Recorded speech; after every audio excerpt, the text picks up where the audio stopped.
یو بل پیښه مخې ته راغلې ده کتونکو په ټیک ټاک او سوشل میډیا باندې ډیر زیات دغه ویډیو دغه تصویران او وایرل کیږي او شیر کیږي. دغه هلک چې نعمت الله نومیږي د نسات سره تعلق ساتي چارسده او ویل کیږي چې د پولیسو په مقابله کې وجل شوی دی او د دنیا نه سترګې پټې کړې دي. کتونکو ټول حقیقت څه دی په دې ویډیو کې کتلی شي. دغه ټیک ټاک او دغه سوشل میډیا چې څومره هلکان نوې نسل خراب کړو نو دغه اندازه د دغه نعمت الله د مرګ نه تاسو اخیستلی شئ چې په دې کم عمر کې دا څه به یې کړي ول داسې چې د پولیسو په مقابله کې دغه ووجل شو او د دنیا نه یې سترګې پټې کړلې.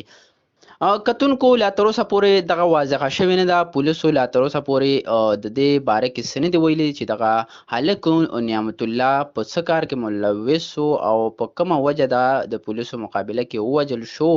خو په ټیک ټاک او سوشل میډیا باندې دغه یو ویډیو تصویران ډیر زیات وایرل کیږي شیر کیږي ویل کیږي چې د پولیسو په مقابله کې وجل شوی دی. نور نوې معلومات مخې ته راځي به سره خوم شریکو دغه اپډیټ چې د لمدر کو